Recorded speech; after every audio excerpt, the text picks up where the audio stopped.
I went through years and years and years of being mistaken for Sue Barker constantly.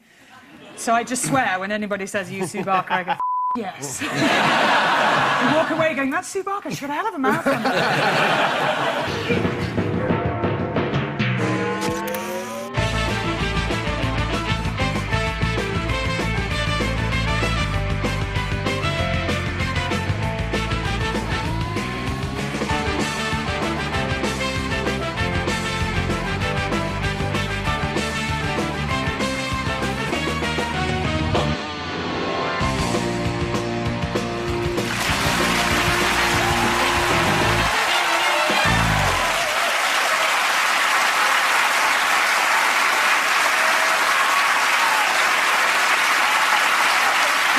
Welcome to Have I Got News For You? I'm Clare Balding. In the news this week, at a call centre in Kilmarnock, a salesman finally connects with someone who actually does want to talk about their PPI insurance.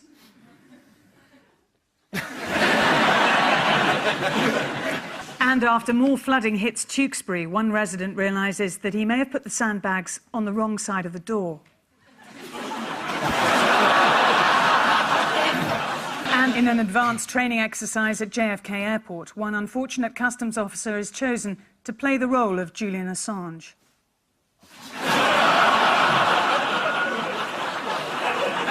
On Paul's team tonight is a politician who lost the London mayoral election in 2008 and lost again in 2012. In the racing world, once you stop winning, you're retired and put out to stud. Oh, sorry, you already have been. Ladies and gentlemen, it's Ken Livingstone.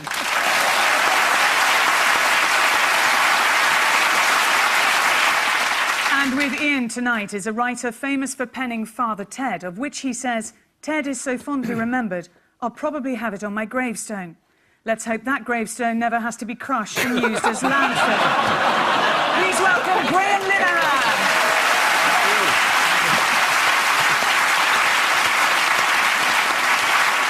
And we start with the bigger stories of the week. Ian and Graham, take a look at this. Yes, they're standing up, but not for him. There's the star of the show, and there's someone who didn't turn up. And there's the Prime Minister going out to have a curry. Yes, yes. With just the two of them and a photographer. I think they nipped out the back and went somewhere else. To a Garfunkel's.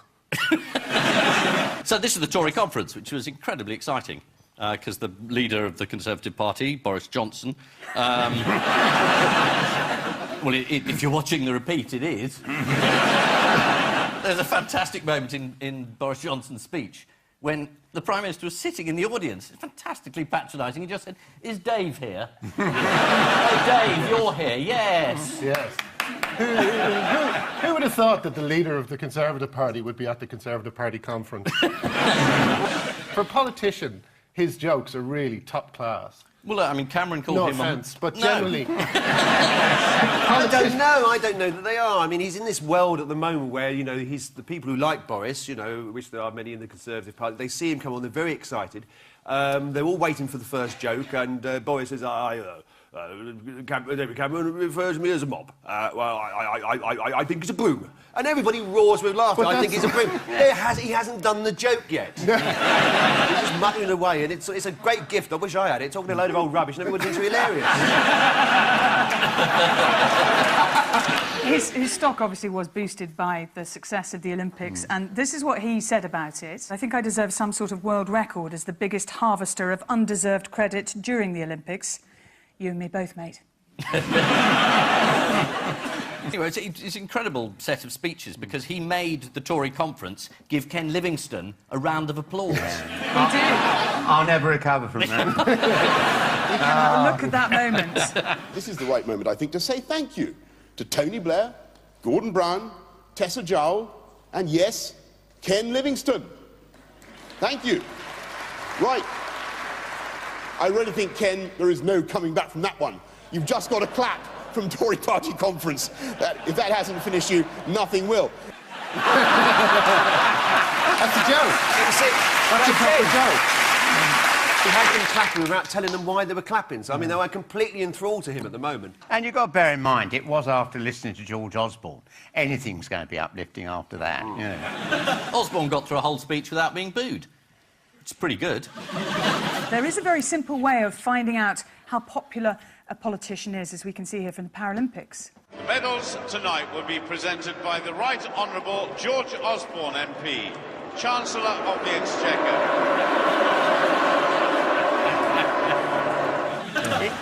I think it was worth the whole £9 billion.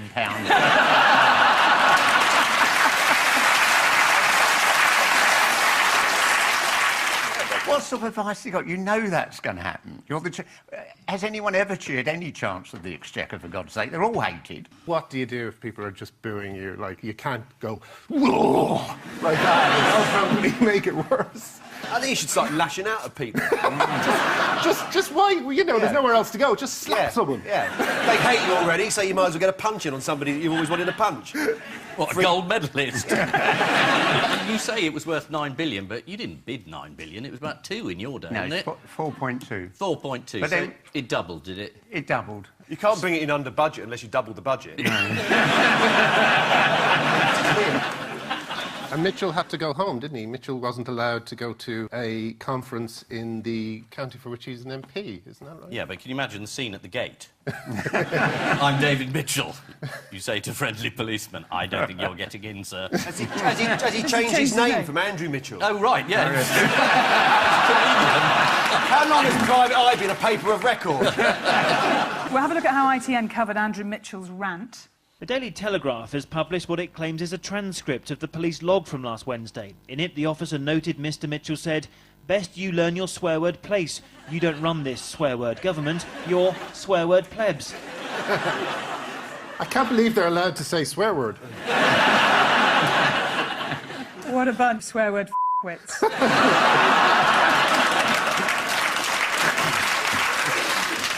And what do you make of the Tory chairman, Grant Shapps, and his alter ego, Michael Green? But I mean, he was telling people how to become successful using an alter ego.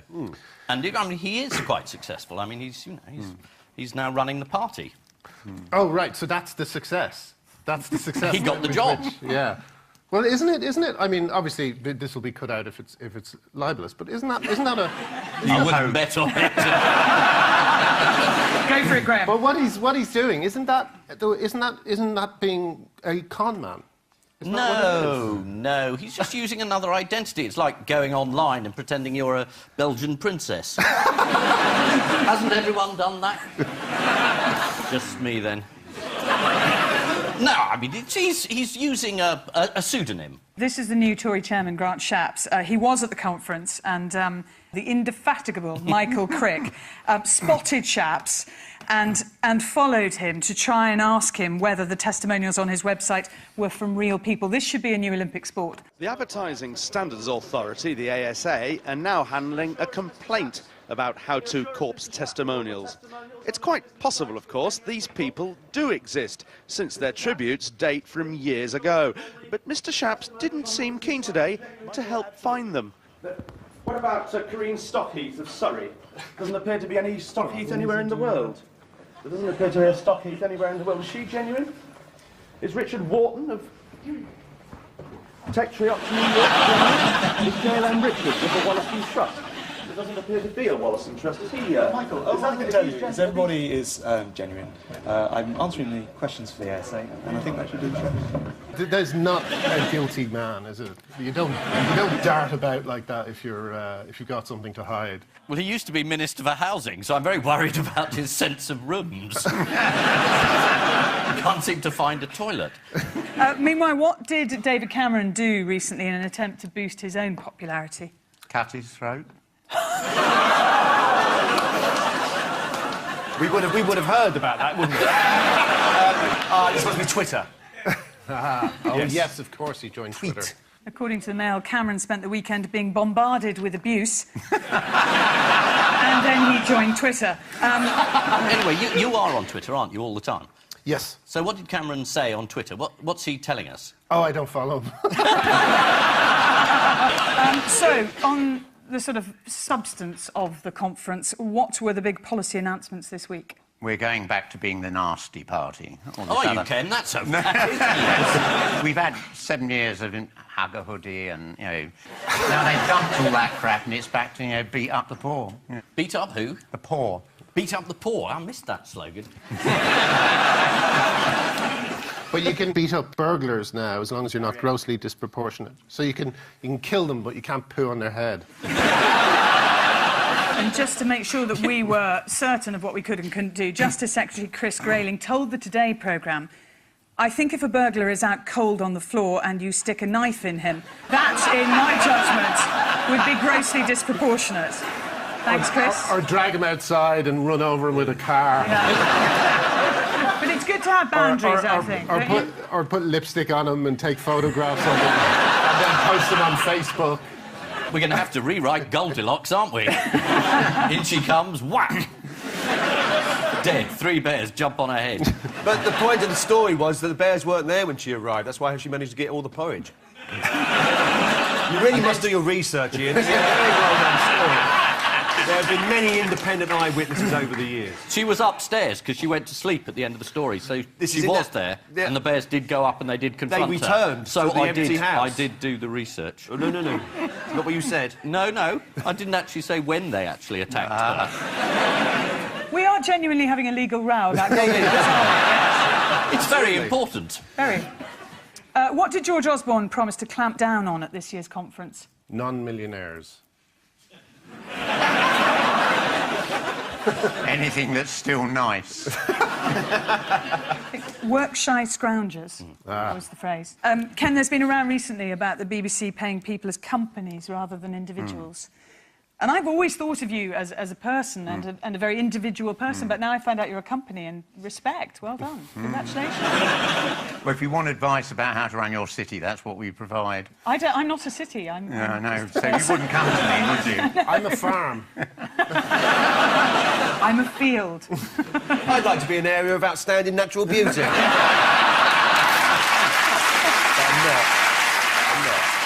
not. You're a company, are you, Ken? That offer advice on running a city? Yeah. With a straight face? Yes. So you didn't set up the company in order to lower your tax rate? I mean, the only way you lower your tax rate is you have some offshore holding, you funnel it all through that. It's in Private Eye's got a column on that every week about it. Yeah, I know how it works. I'm interested in yours. I mean, I employed an economist, I employed a press officer, I employed my wife as my secretary. Well, that's obviously straight. Yeah.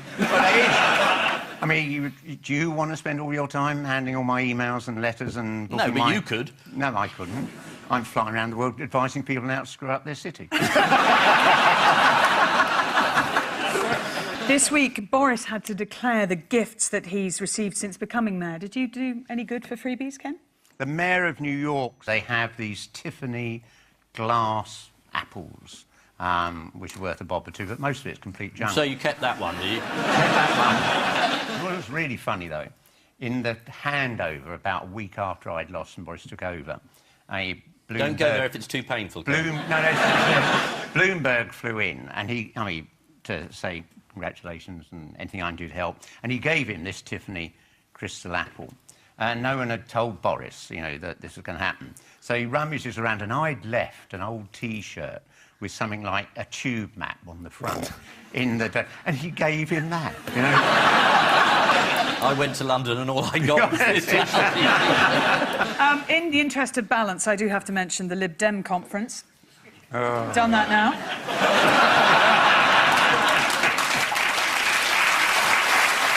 And finally, who would like to see Eddie Mair's giant arm on Newsnight the other night? Yes, please. Yes. Both the Miliband and the Cameron speeches were really good performances in their own way. The Miliband one is a style. He qualified for the Paralympics there, I think. He'd be good at swimming, wouldn't he? Javelin. Basketball. Wanking. I'm so sorry. I'm so sorry. Not every discipline is an Olympic sport. This is the party conference season, which marks the start of autumn and the brutal snuffing out of the Olympic feel-good factor. Boris Johnson was the star of the conference season. Yes, 1 minute you're a blonde mop-top hosting a TV news quiz. The next you're a Prime Minister in waiting. My campaign starts here. And remember, a balding Britain is a better Britain.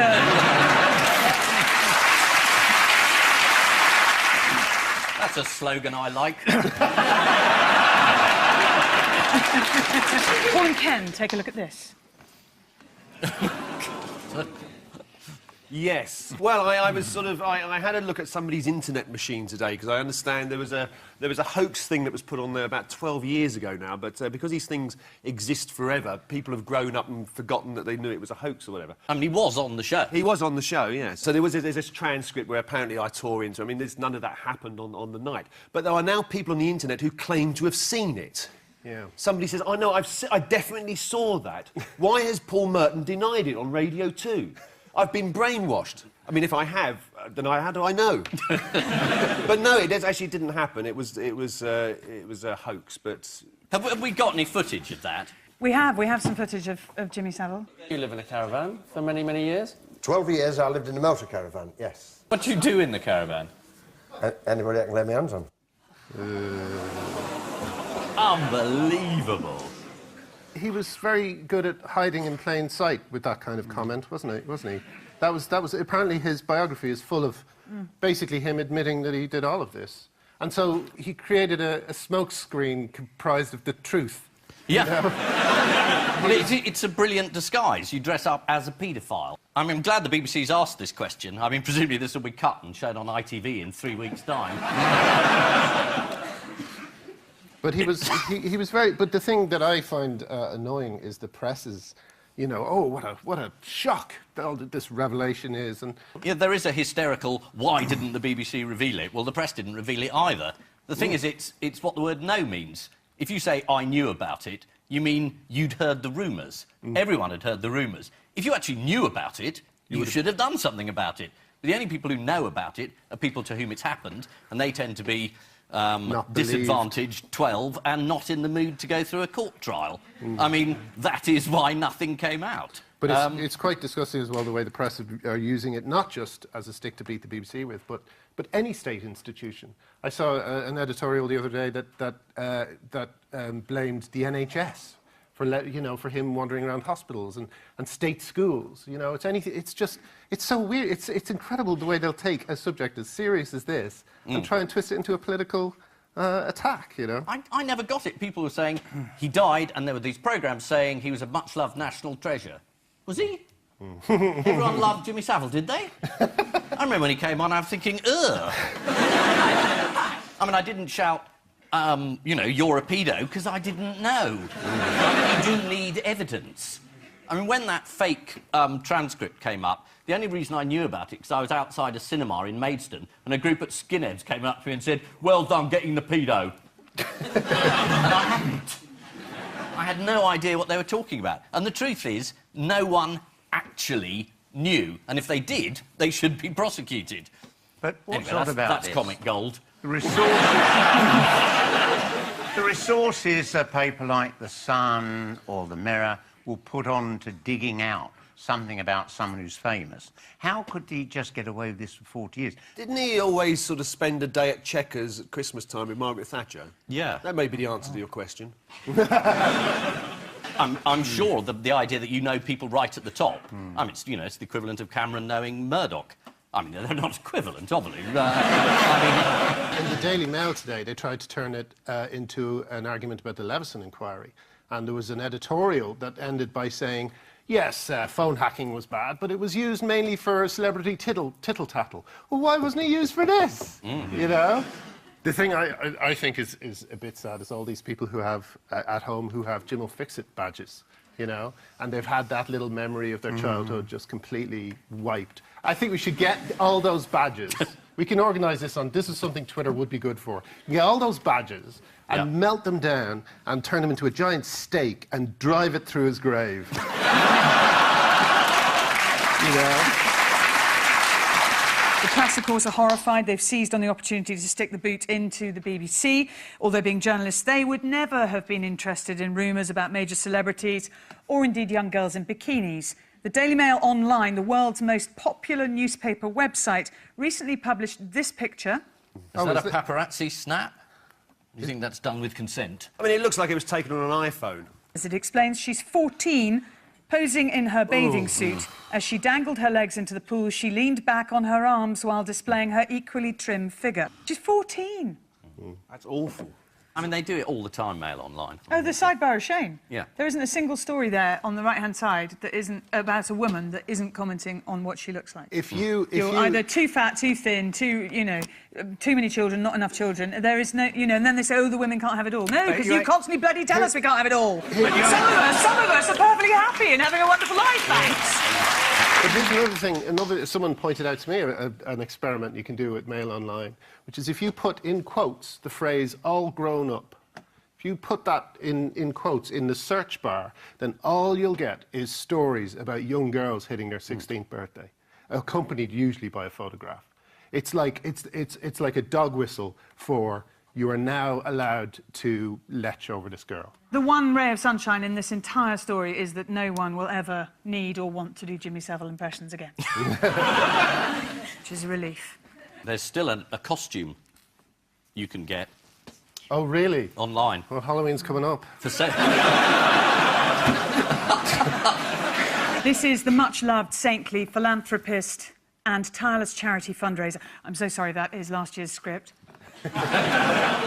This is the reviled paedophile and serial sex offender Sir Jimmy Savile, OBE.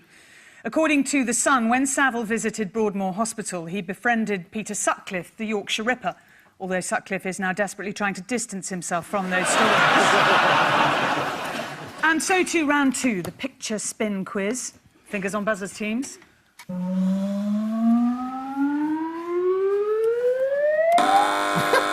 That could keep spinning forever. Yeah. And I would never know what it's about. Is it an early... I was thinking of an early descendant of Homo no legs. It's Makes actually... it difficult to walk, presumably. Especially if your genitals have been replaced by a torch. What is that? Well, it's not the past. It's not the past, it's what we're going to be in the future. It's what we'll be in the future. We'll be wearing our stomachs on the outside. Oh, I see. Because we'll be sitting at computers and the computers will be very far for some reason. In 1,000 years' time, anatomical experts have predicted that everyone will look like this. How drunk were they when they predicted this? Apparently, we will all be less hairy, have large eyes to compensate for small mouths, and have quadruple chins, making us all Homo erecpiculus. Why have we got torches as genitals? So we can piss in the dark. That's what evolution's about. It's every man's dream. Every man's dream. Well, we do it anyway, don't we? In other science news, who has been spotted on the side of the Austrian Alps? Does it look like a famous person or something? Ah. Oh, that's great. Oh, my now, just remind us which one's the mountain and which one's Einstein. Minutes after this photo was taken, though, a sudden avalanche turned him into the spit of Bobby Charlton.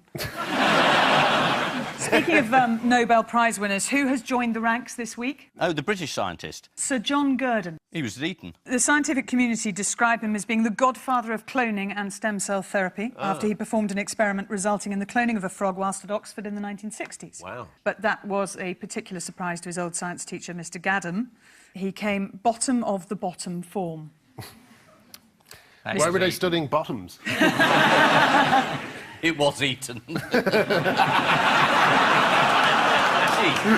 Again, we bow to your superior knowledge. Speaking of terrible science, did you see this on Newsnight? It's an experiment that was conducted on Newsnight to discover which freezes quicker, warm liquid or a cold liquid. Well, we've got a big problem with this experiment. We have. Neither is frozen. Plug in that freezer. Well, this is rubbish, isn't it? Look, they're both completely liquid. Oh, but I'm sure the red one's colder. It's nearer freezing. You stick your finger in, they're both the same. They are. This is a completely rubbish experiment. This is an interesting new direction for Newsnight. What are they going to do next week? Boil an egg or something? This is the news that in 1,000 years we'll all look like a Wayne Rooney action figure that's been left too close to the radiator. Scientists predict that in the future our brains will gradually reduce in size. So if over the next 1,000 years our brains are getting smaller and smaller, that means that in evolutionary terms, Jedward are ahead of us. Fingers on buzzers, teams.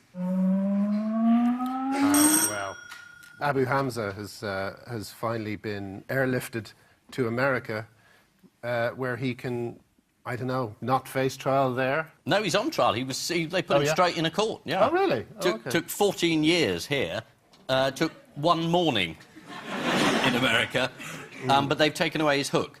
Yes. So he appeared without his hook. They've given one of those plungers that the Daleks have. But they have actually given him a pair of rubber hands. Oh, really? Oh, that's nice. Do you know anything about the hands that he has been promised? Have they got a mind of their own? Are they the hands of a concert pianist? He wakes up in the middle of the night playing Rachmaninoff's Third and doesn't know why. Something like that. Or Strangler. He's going to receive custom-made cable-operated hands in the coming weeks. Like a puppet. I'm sorry, I don't really like making jokes about it either. I don't think he's a fount of comedy. Oh, given the last round, he's gold! Do you actually know what he's being charged with? No, I don't know. A series of terrorist offences. Setting up a terrorist training camp in Oregon. In Oregon? And aiding in the abduction of 16 hostages. And dressing like a pirate is the other one. Which unlikely person... It's going to be one hell of a Halloween, isn't it? Can't choose my costume now. Which unlikely person found themselves embroiled in the Abu Hamza extradition row over the summer? The Queen. Correct. The Queen said to the BBC's Frank Gardner, I don't see why we can't get rid of him. It's rather annoying. Or not get rid of him in a kill him sort of James Bondy sense. She knew it was a joke, the Olympic thing. Very good, wasn't she? Good evening, Mr. Bond. And that corgi was so good, he died. Monty the corgi, who starred in it, No! he thought, it's never going to get any better. Yeah.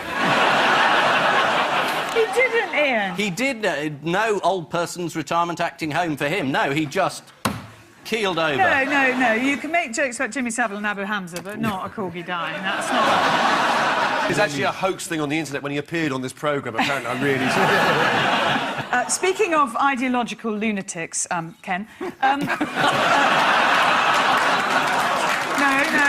I haven't finished. Why has it been a better week for your mate, Hugo Chavez? Well, he got elected with 10% lead. When he turned up at the polling station to cast his own vote, he was greeted by a surprising fan. It was Danny Glover, the star of Lethal Weapon, was there. Look. But you're still his BFF, Ken, don't worry. Well, I tell you, he didn't start out as a leftist. When he first got elected in '98, he flew to London to get advice from Tony Blair about how to run his country, and then went back and changed his mind. This is the extradition of Abu Hamza to the United States. Abu Hamza was finally extradited and flown into New York, though disappointingly for him, into an airport rather than a tall building. Yeah. After his plane landed in New York, Abu Hamza's hook was confiscated by security. An embarrassing miss by British airport security, though to be fair, they did confiscate his bottle of sun cream. So now for a bonus round.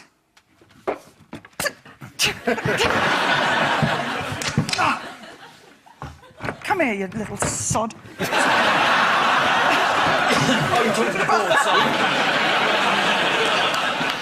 It's been a big week for people doing ridiculously idiotic stunts. Let's play the Wheel of Idiots. Ah, that's Lance Armstrong. He's a cheat.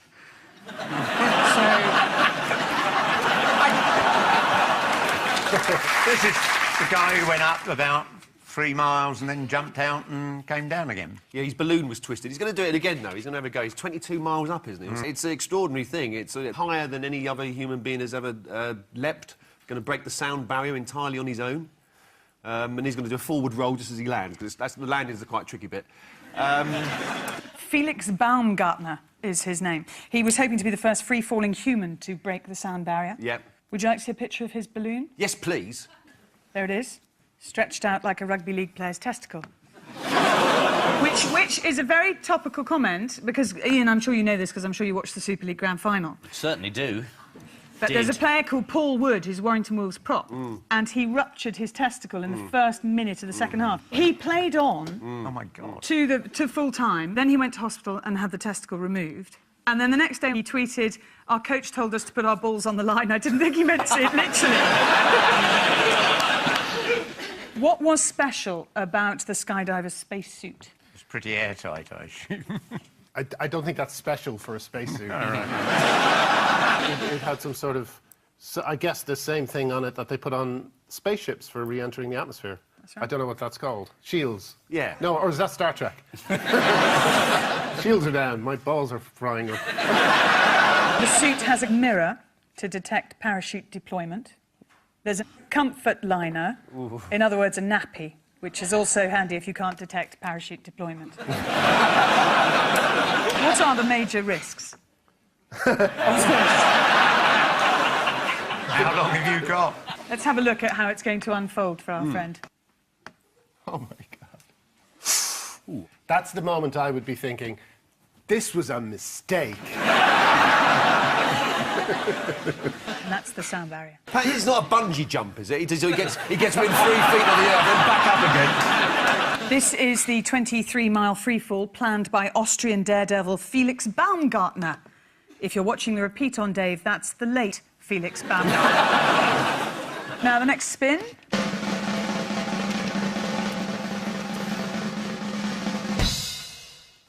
Yes, this is David Blaine, isn't it? He's going to lock himself into an electric suit. There's going to be thousands and millions of volts poured into him, and he's going to fry an egg on his forehead while it happens. That's just about right. Yeah. To follow up the one when he came to London and lay in a glass box. Yes. And he'd done it in New York, and everyone went, fantastic, David. And he came to London, and everyone threw eggs at him. Said, you're pathetic. Which I found incredibly cheering. Does this need Paxman to come and just say, this is rubbish?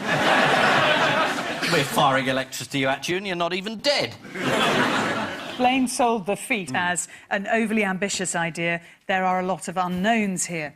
By way of contrast, the physicist John Belcher said all the current is going through the suit, nothing through his body. There is no danger in this that I see. I would do it. I'm 69 years old and risk-averse. Interestingly, though, his tricks do inspire some people. I mean, you know, he spent 7 days in a water tank. He was frozen on a giant block of ice for almost 64 hours. He was suspended 30 feet above London for 44 days. And despite warnings not to copy his efforts, you know, there are always idiots who will give it a go.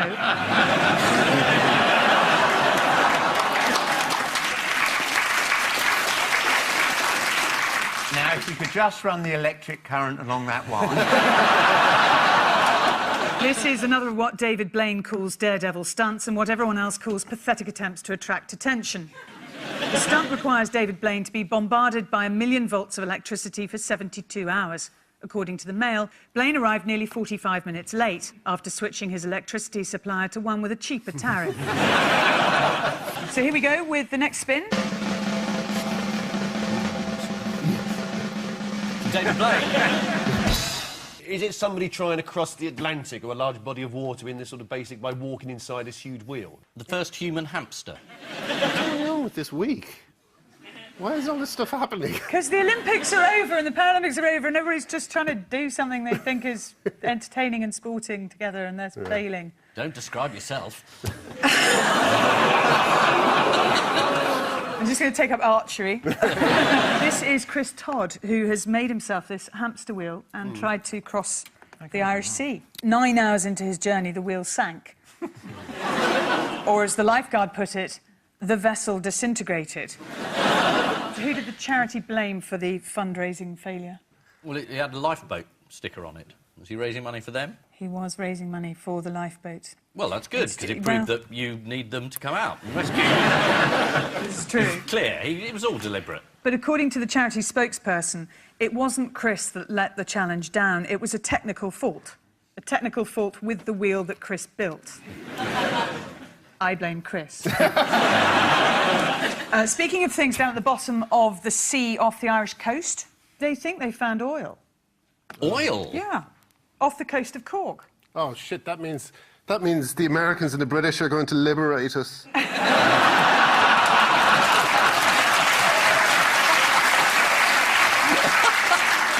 This is Chris Todd, who this week admitted defeat in his attempt to cross the Irish Sea in a giant hamster wheel. According to the Mail, Mr. Todd was planning to consume 30 litres of water, provided he could reach up to the little metal drinking tube. And the last spin of this magnificent wheel.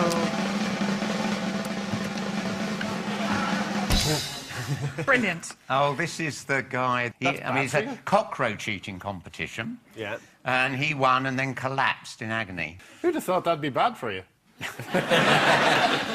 You're absolutely right. It's Edward Archbold is his name. And he did take part in this cockroach eating competition in South Florida. And he did win the competition, but yes, he died. Oh, that's hysterical. Swings it. Obviously. Any guesses as to what the prize was? A giant bust of Lyndon Johnson. According to the Telegraph, the prize was a python. What, for dessert? I mean, there are lots of... Why would you try and win a cockroach-eating competition when the prize is a python? I mean, both these things are just... Why would you... Why? Yes, there doesn't seem to be an upside to any of this. I suppose marginally better than a python eating contest where the prize is a cockroach. I had a pet python when I was a kid, yeah. Of course Like you did. I turned out all right. Who didn't? I had an alligator as well. I mean, I was really weird, I'm afraid, you know. Where? How big was the alligator? In my bedroom. I mean... There was the bed in the middle and the 3 rows of tanks all the way round, filled with tropical frogs, snakes, alligator. Oh, God, I also had a pet ostrich. But he just remembered. I forgot. I must have had hundreds of different But you animals. couldn't keep the ostrich in your bedroom. No, it was while I was trekking across the Sahara Desert. That's not a pet, Ken. Well, I used to carry it under... It was only a baby one. I used to carry it under my arm and its little head Did would you be think up you like were that. Rod Hull?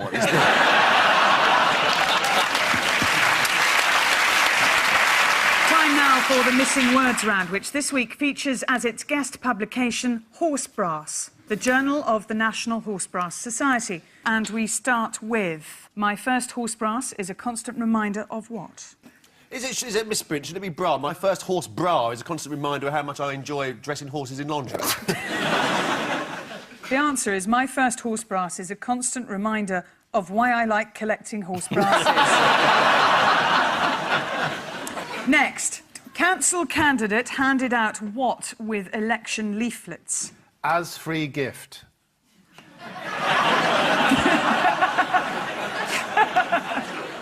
Condoms. We're seeing into Ken's brain a little too much now, I think. His next election campaign is being written. The answer... Heroin. Very close. Cocaine. Cocaine is the answer. Oh. Council candidate handed out cocaine with election leaflets. According to certain locals... London boroughs, I'm sure that would go down awfully well. According to locals in Itacoatiara, Brazil, council candidate Carme Cristina Lima was giving people cocaine on condition that they voted for her. Police got suspicious when one of her speeches got a 20-hour standing ovation. Next, Afghan brides in rush for what? Border. Very good. We're in rush for cosmetic surgery. Close. Big noses. Really? Yeah. Afghan women are having surgery to enlarge their noses to help them find a husband. Nasal enhancement is a common form of plastic surgery in Afghanistan. Of course, over here, the quickest way for a woman to get an enlarged nose is to go out with Justin Lee Collins. You can't hiss that! Yes, you have to be careful about the things you're hissing. Next, unwary collectors have sometimes mistaken what for horse brasses? Brass horses. Is it toilet seats? Oh, don't be ridiculous. That's your answer to every question on this show for the last 22 years. Is it toilet seats? I thought it might look like a horse brass. Oh, What's a smaller version of a toilet seat? a urinal. A horseshoe. A horseshoe's a smaller version of a toilet seat. The answer is bottle openers. Oh, yes, of course. This is from Horse Brass magazine. In July's edition, editor Dick Bradshaw writes, like many specialist publications these days, I wonder how long it will be before ours features as guest publication on Have I Got News for You. And finally, blasphemous pineapple, what? Says, piss off Jesus. Blasphemous pineapple says, bollocks to the Pope. I mean, I don't know. Blasphemous pineapple converts to Methodism. Quite close. Quite close. The answer is blasphemous pineapple causes atheist row. Members of Reading University's Atheist Society were thrown out of a freshers' fair because they displayed a pineapple called Muhammad on their stall. The incident provoked strong debate on both sides. It's a basic issue of free speech. There's nothing wrong with calling a pineapple Mohammed, said a banana called Malcolm. So the final scores are Ian and Graham have 6 points, Paul and Ken have 10. Oh.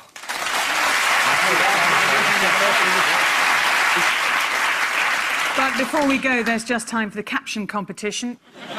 Horse invents pot noodle phone that allows him to speak directly to brick wall. And finally... Fenton! Fenton! Ken, you lost the election. Where are you? Ken! On which note, we say thank you to our panellists, Ian Hislop and Graham Linehan, Paul Merton and Ken Livingstone. And I leave you with news that after yet another ship is hijacked off the North African coast, the Somalian ambassador is summoned to the White House.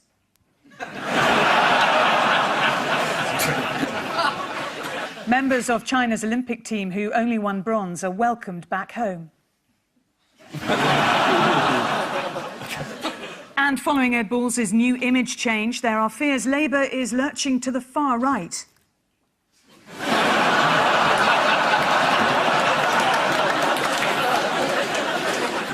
Good night.